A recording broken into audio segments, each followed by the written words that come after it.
Hi there, and welcome back to Intentional Money Moves Live. I am thrilled to welcome a very special guest with us here today. This is Jennifer Bush. Jennifer is one of our senior financial planners. She has been in the industry for a long time, and we are going to be talking about something very practical that really can benefit anybody who's listening today. So, thank you so much for being here with us, Jennifer. Thanks for having me. Appreciate Absolutely. it. So today we are talking about money dates. So Jennifer, what on earth is a money date? A money date is a date basically with yourself to focus on your finances. It's a dedicated, intentional time to review things and to connect with what's on. And it's kind of taking a shift from being scared to do it or overwhelmed and to be more intentional and intentional with the process and not just ignoring it. So it's not about the numbers. Basically it's kind of an alignment with your goals and your values. You can do Fantastic. it by yourself or you can do it with a partner. You can even do it if you're a business owner. I hope you're doing it if you're a business owner. We'll talk more about that in a minute. Yeah. But I'm thrilled to be having this conversation today because I think a lot of times, so many people out there make money management and wealth creation much more complicated Yeah. than it needs to be. And so when we take a step back and start to look at what are some very simple, very, very simple systems that we can integrate into our lives, all of a sudden, the financial decisions, they become quicker, they become easier, more efficient because we're much more in tune to what's going on. So I love that this is something simple that literally anybody can implement. And we're going to dive into kind of more specifics around what does that actually look like for you. But Jennifer, this was something that you specifically had an interest in talking about. And I'm curious why that was of interest to you specifically. Yeah, I think it's because we got a lot of clients who just they don't pay attention to their finances and they just have this anxiety around things, stress. They don't see small problems, so they it becomes big problems down the road. And what I really want to do, I mean, why I joined intentional wealth was because I love the word intentional, right? I love that with only a few minutes every week, you can really start to uncover what's going on in small, little, tiny bits and take control, be more empowered with your finances rather than just kind of out of sight, out of mind. This kind of forces you, but in a good way, to kind of tackle that one bite at a time. And I love using the word date specifically when we talk about a money date because generally most people have very positive associations with the word With date. dates, most of the time. And a lot of people have very complicated associations with money. So I Yes. know for some people, when you say kind of money date, it's kind of like a mixed message. It's like, okay, this is, I enjoy dating, but do I really want to do it with my money? So I'm looking forward to diving into this. But here's where I want to start because I think this is just important for Mhm. people to think about, right? What happens when somebody does not check in on their finances on a regular basis? You get all stressed out, right? You get stressed out.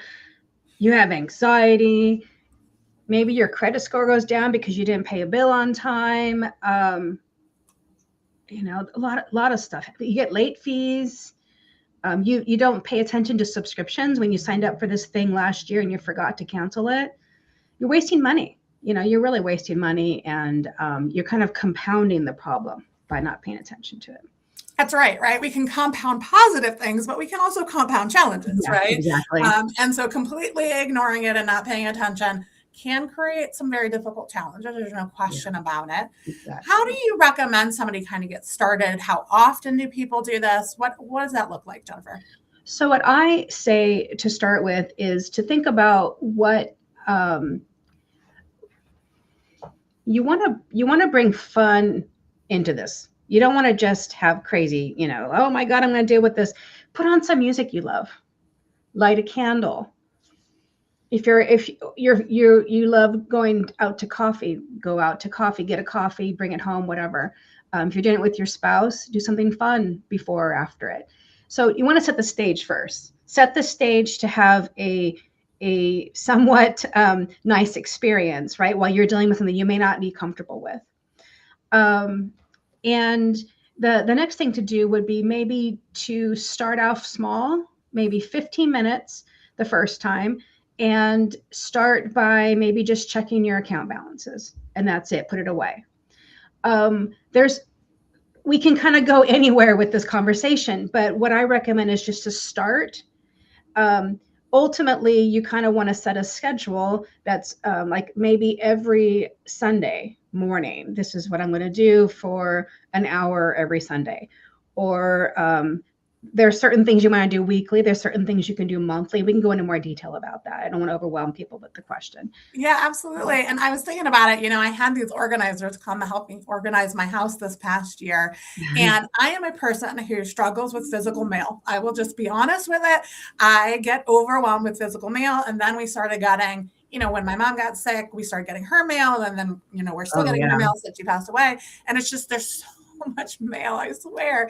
And so it's very easy for me to let the mail accumulate so I don't have to deal with it. But when the organizers came through, they helped me set up a super simple system. It literally was like, no, you don't have to look at the mail every day. Like, thank you for that permission. I needed that permission. Yeah. But just put it in this box and then set a time for yourself. And every week, this is the date and time that you look at the mail, pay the bills, whatever, right? And for me, because I do, a regular money date with myself, it was very easy to be like, oh, let me just build this on top of the habit that I already have. Yeah. Oh my gosh, Jennifer, what a relief it has been. Now, they haven't been working with me probably about 4 months, I think, ago. We were working together. For the last 4 months, not having these piles of mail. And even during the holiday season, when you get like 3 times as much mail, it was such a relief. It was such a relief. And it's so interesting. It's not like I'm managing the mail on a daily basis, but it's interesting how internally we're taking that in. It's piling up, right? I remember because everything of mine is online. So I lose track. Yeah. I literally lose track, right? So then I do have piles of mail. And as you're talking to me about this, I used to be really good and I had a green folder for money. My green folder was money because green, money is green. And I would put everything related to money in this folder as a temporary holding point. And then on my money date, I would open the folder and see what the heck's inside. Yeah. And so that's maybe the first step is just compile the papers, make a list of what you want to check, just put it in that thing and save it for next week, whenever the date is you're going to do it. You can do that same system with other things around the house. Maybe there's a kid folder and, maybe, of course, you can't deal with your kids once a week, but you know what I mean? You can do that system, that organization system for lots of different things. Oh, absolutely. Now, we've talked a little bit about weekly. I know for myself, my process is very different weekly versus monthly versus I do kind of a big annual process for myself. Talk to me a little bit about kind of timing and what you do and don't do during various money dates. Okay. So this is what I do, right? And this could be different for you and for other people. So every week, I track my spending in a program called Tiller Money. And I used to use Monarch. There's reasons why I'm not using them now. But so every week, or when I think about it, I'll go into Tiller and I'll categorize my spending.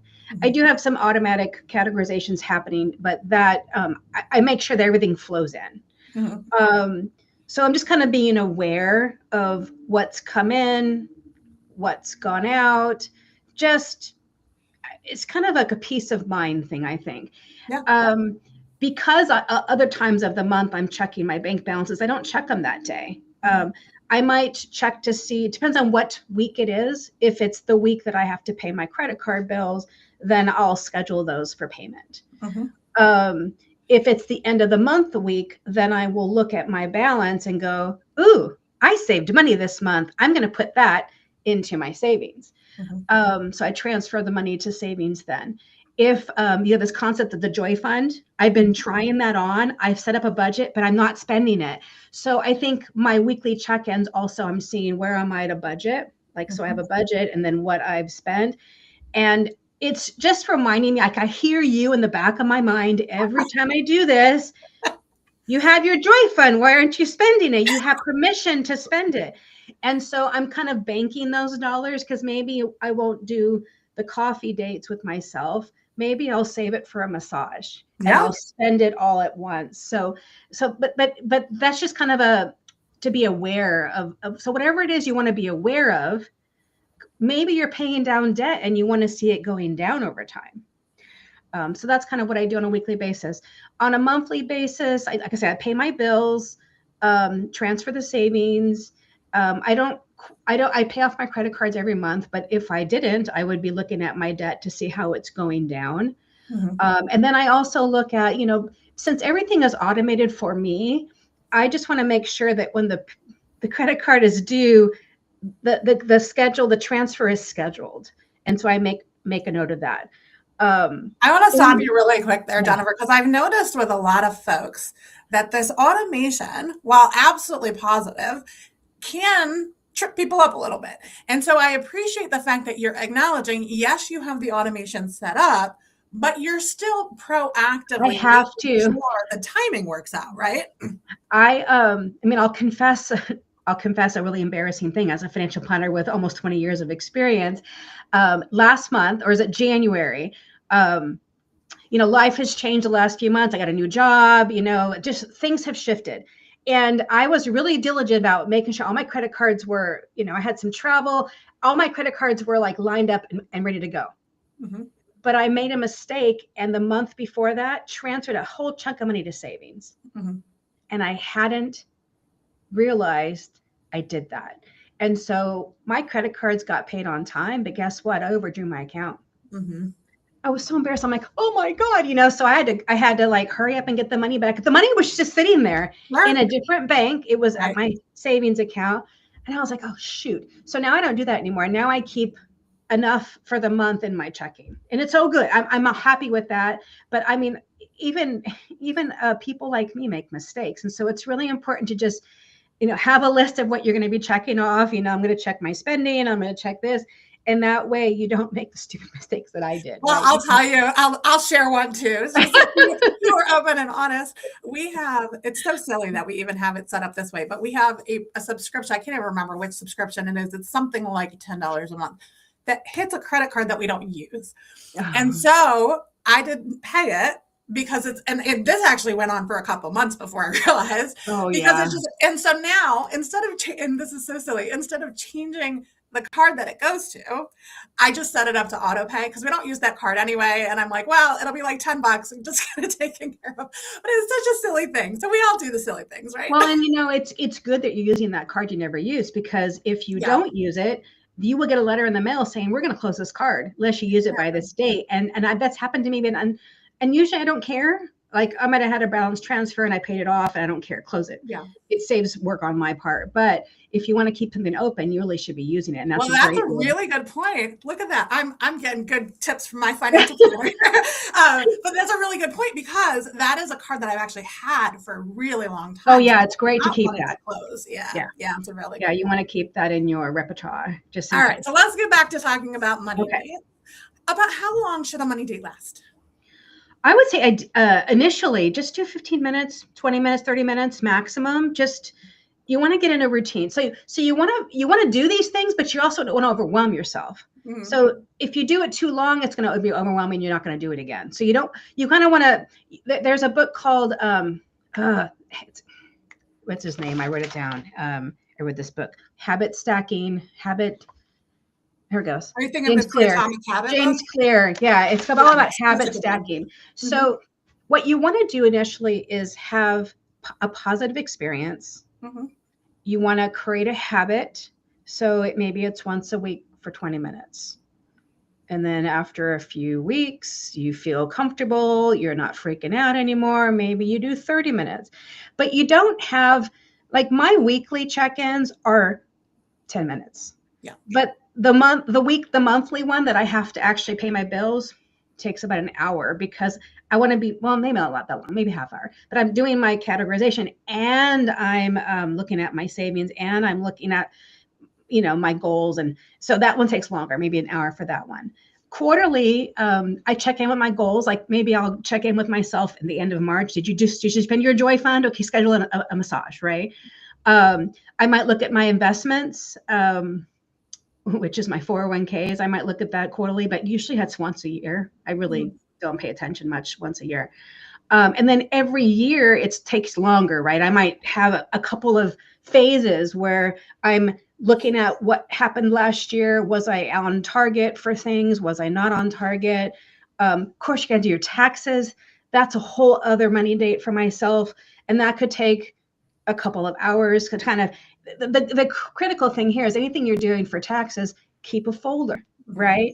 A folder. And what I have is, I'll show you, I have this also green, right? This is my financial folder. And I have a tab called taxes, and I have a tab called filing, and I have a tab called checkbook, or checking, like weekly check-ins. And that way, when you sit down to do your taxes, you have it all together rather than, where's my stuff? I might look at my estate plans once a year. Just kind of depends on what's going on. Like right now, I need to update my stuff. And insurance, you get that renewal twice a year. So it just depends on what's coming up. Yeah. But you want to make sure that you always have at the end of your money date, what's the next action? So you want to keep track. Okay, I'm doing these things, but what am I going to do next time? And then you just make a note. You can put in your calendar, maybe have a money date task in your Outlook calendar or whatever, and then it recycles every week, and you know what you're doing the next time. You don't want to spend time in the money date figuring out what to do. You want to have a plan. This is what I'm going to do next week. Yeah, that's such a good point. And, for some people, they may be doing it with a partner, right? So what does that look like? Well, first of all, no judgment, right? It's a no judgment zone. You're basically trying to see what has happened. And I think sometimes it's so hard because you've got a couple coming together and they have different history. Right. So there are different personalities, they have different histories, different upbringings, different values. And so you want to acknowledge that you're coming together to do this thing, but you're bringing your baggage, right? Absolutely. Which people sometimes forget that you're bringing your stuff into this conversation. But maybe start with what your goals are for this money day. What are we gonna try to do during this time? And we're going to just observe, and we're going to set goals, and we're going to get on the same page. And we're not going to, it's very hard. I remember doing this with my ex-fiance. We sat down to do this, and I was just like, why do you spend your money like that? And he was like, why do you keep saving your money? And we were just opposite, right? Yeah. And we had to develop a system. And the system ended up being, and we can have a whole session on this, but the system ended up being that I have my accounts, he has his accounts, and we decided what accounts are in the joint account. So we set up a money date system, whatever, on just our joint stuff. What are we going to put in there? How are we going to figure that out? It was based on income is how we did it. And what are our expenses in that middle bucket? And then basically, if we did anything special, we might contribute towards that. But we didn't deal with all the other stuff. We just dealt with this one. It seems simple when I'm talking about it, but it was not simple to get there. It just was absolutely. That takes work. It takes intentionality. It takes compromise, right? Really deciding what you're going to handle together. There's a lot. And you're exactly right, Jennifer. We are bringing not just our own personal experience with money, but every conversation that we've ever had with a family member, with a boss, with every experience. Our parents, how our parents handled money. Absolutely. A lot of people walk into this and, my experience was watching my parents who lived paycheck to paycheck. Yeah. And my experience is, I'm a financial planner. And so I see people with all different net worths. And I see these older couples who have nothing, and it freaks me out. So I'm coming from the perspective of, I need to be careful with my money. It needs to last. I better save. And then you might have somebody who has an awesome job and they've never had that experience. And so they're just very flexible with their money, more spendy. And neither one of us is right or wrong. It's just our experience is coming into it. But knowing what the other person's bringing in, and then setting these group goals as these joint goals for the entity of the marriage or the couplehood or whatever. It's really important to kind of just kind of have all that awareness. Absolutely. And one of the things that I really like to start with when I'm having conversations with couples who have some friction around some of the finances is really talking about what's going well. You know, Yeah. if one person is the person that's paying the bills and all the bills got paid on time that month, that's a good thing. Let's take a Yeah. moment and Yeah. acknowledge the fact that like that Yes. doesn't happen for everybody every month, right? Yes. Like Very that good point. is something positive that happens. And when we really start to acknowledge and recognize where we're working together and where we're being successful, then we have something that we can really build upon. It's so easy for people to really focus on the differences, to focus on the conflict, and that just is going to perpetuate that, right? So the more Yeah. that we can come to Yeah. some kind of a common ground. The other thing that I just really encourage people who maybe are feeling a little bit anxious when it comes to money or talking with their partner about money is to start really, really gently. And even you may not fully know, you might think you know, but you might not fully know what your partner has experienced around money, maybe as a child, or what they heard messaging, or what their experiences were in young adulthood. And all of these things are shaping the way we think and talk about money now. And so even just opening up the conversation, a money date literally doesn't even have to look at numbers. It could be, tell me about your experience with money growing up. What was that like for you? Yeah. You know, starting to open up the communication, the dialogue, that allows us to start to kind of chip away at some things that may feel more challenging. Yeah. The other thing is make sure that you have neutral language when you're going through things, Mhm. right? So instead of saying you spent, you could say, oh, the budget shows that we're over by, $100 this month. And then you just kind of pause and kind of see what happens instead of, Yeah. well, it's your fault. You bought that thing, you don't want to do that. Right. And it's not always about spending either. I mean, in all honesty, right? It's also taking a serious look at the income, the savings. If there's debt that's out there, it's really looking at the full picture. And it's so easy for people to focus on the spending, but there's a lot more to that picture than just spending. So how do you help, or how do you recommend couples avoid arguing as a result of their money date? I guess probably by having that neutral language, trying to understand or empathize where the person's coming from, right? And just I guess just making sure that you maybe set limits on the conversation, like we're going to talk about this, this, and this. If a sensitive topic comes up, see if you can handle it, and if not, take a break. Mm-hmm. Come back later. If it continues to come up, there are financial therapists that you can sit down with and talk about issues. Kind of helps bring a third party into the conversation. Mm-hmm. Sometimes people hire a financial therapist. Sometimes they hire a financial coach or even a financial advisor, a financial planner like us to get through the conversations. But you just really have to have empathy and compassion for the other person because we all have different experiences. Yeah, I will say I did a training for other financial planners last year on how they can bring mediation skills into their financial planning practice. Neat. And I think that even if you don't have that other person facilitating the conversation, one of the most powerful tools that I learned in mediation is just simply making sure that people feel very heard. And so acknowledging, Jennifer, I'm hearing you saying, and one of the things that I found so fascinating was that you don't always hear what they're saying, or they may not be communicating what they think they're communicating. And I know. I'm totally bad about this because I'm listening for my entry back to the conversation. I'm not listening. Sometimes I'm just not listening to the conversation. And I have to step back sometimes, especially if I'm trying to have a conversation with somebody and there's some conflict. I have to go, whoa, wait a second. Hear them and say, I hear you. I hear you're upset, or I hear you're scared, or I hear whatever. Yeah, exactly. So powerful. So Jennifer and I are going to be on for about 5 more minutes. We're going to be talking a little bit more here. If you have questions, I just want to invite you to put them in the chat box. We're happy to talk through answers to any of the questions that you may have. But here's my question. How do you make this process sustainable? And you start small. Like I said, start with 15 minutes and pair it with something enjoyable, right? And so not that I recommend people do this money date at a coffee shop, but like my Joy Fund is going to include going across the city of San Jose and trying different coffee shops to get matcha lattes. Oh, I love nice. matcha, right? Oh, But I don't know that I want to do my money date there.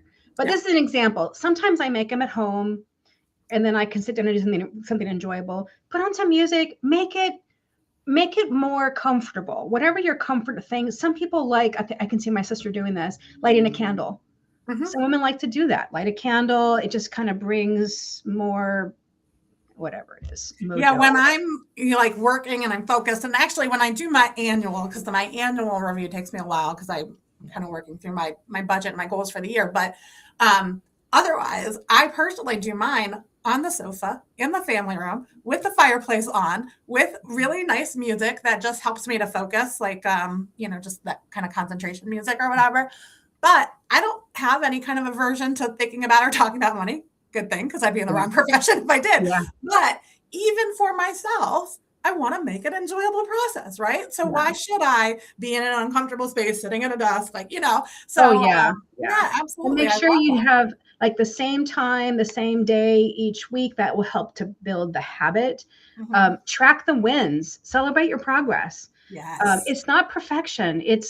You ever heard that sentence about how do you eat the elephant one bite at a time? The poor elephant. But that's how you tackle these big things, just one thing at a time. Yes, Did I absolutely. just see a question pop up here? Yeah, we have a Oh question my God, here. I get tripped up because when I look at my budget, I always feel like it's impossible to make ends meet. So that makes me feel avoidant. I get that. Somehow I am managing, but unexpected expenses trip me up. So what would you say to this person? I would say to give yourself a big giant hug. I don't know if you do that, but hug yourself for acknowledging this. And I think that in your case, it's probably a matter of continuing what you're doing and checking in. But think of ways. How do you create this emergency fund on this side? Because if you're doing fine, and then all of a sudden the car breaks down. My car's in the shop right now. The car breaks down, and you're like, oh crap, that $1,000 was to pay my rent or whatever. And now you're like, oh, I better use the credit card. This is the kind of stuff that throws people off. So in trying to build your budget, maybe you build in transferring some money to this side account where you can save it for emergencies, because there's always going to be an unexpected thing that comes up. Not an emergency, but things like the car breaks down, you have a crown for your tooth that you have to pay for, like just things come up. And so, and the other thing to do is for your budget, make sure you add an unexpected. Well, that's what I was going to say. We always talk about planning for the unexpected, but the reality is it's the unplanned expenses. We expect them to happen, which is why we absolutely, as financial planners, are always talking about having this cash cushion of safety, because we know that people use it all the time. We see it in our practice. People lose jobs all the time. People have vehicle troubles. People have things happen to their house. Goodness gracious, with the freezing pipes everywhere. I mean, I just keep hearing story after story. So we know these things happen. They are expected. They're not unexpected. We just don't necessarily have the ability to plan for them in terms of timing, right? Yeah, what I do for mine, when I set up my spending plan for the year, I have things that I know are every month. They're my fixed monthly expenses. They are just kind of paid automatically. Then I have my I know it's going to come, but it's a once a year thing. I know it's going to come, but it's a quarterly thing. I kind of sock that money away in a sinking fund, a bank account I just call sinking fund, and I just put that money there. And when I need it, I pull it back. Then there's the unexpected. Well, the things that I expect, but I don't know when it's going to happen. Car repairs, health related stuff, deductible from my insurance, those things I can expect that's going to happen periodically. So I better put money aside for it. And then you have the unexpected. There really shouldn't be much unexpected, because if you think about it, if you think of all the possible things that can go on, you should have a placeholder every month or every year for that stuff. So it shouldn't throw you off. I'm not a should person. So if you plan for it, you should be okay. It won't. No, it won't. It won't throw you off if you have a plan for it. Absolutely. Exactly. The other thing I will say, for those of you who are struggling from paycheck to paycheck, two of the things that I see that I think are incredibly valuable, first and foremost, to look at your fixed expenses and to be serious about it. Those are the expenses that you have month in and month out, and they are what they are. But when you make an adjustment to your fixed expenses, then that adjustment, you benefit from that every month going forward, right? So as an example, if your rent is $3,000 a month and you find a place that's $2,200 a month, now you're saving $800 a month, right? That's a simple example of how reducing your fixed expenses. A lot of times people are very attached to their fixed expenses, whether it's their car payment or it's their rent or what have you. But we want to be realistic around income and expenses.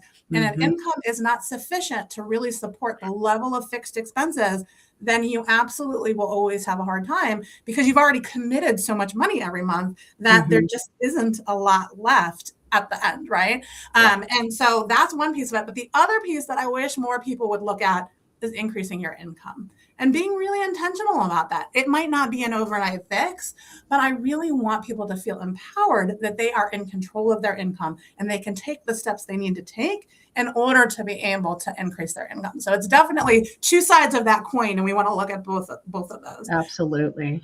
Now, Jennifer, we are running up here on time. So I just want to really thank you for taking the time to have this conversation with me today. I think it's an important one. It's one that we have some resources for our Empowered Sisterhood members. If you are an Empowered Sisterhood member wanting to implement a money date, we have some great resources for you in the Real Money Toolkit. So be sure to take a look at that online or ask about it in your next coffee chat or financial coaching call. Any final words for us, Jennifer? No, just get started. Just schedule 20 minutes this weekend and start. That's all I can say is just start it. Think about what you're going to do during that time to make it enjoyable and just start. That's all you can do. Just schedule time and start. Don't judge yourself. Even if the only thing you do during that time is look at your bank account balance, that is a win. Awareness is the key. What are there? Don't judge, just observe. The awareness is the first step to wealth. Yeah. Absolutely. All right. Thank you again, Jennifer, for all of you who have been here with us today. Thank you for watching. I will absolutely come back for anybody watching the replay. Make sure you get your questions answered. So please feel free to put any questions that you have in the chat.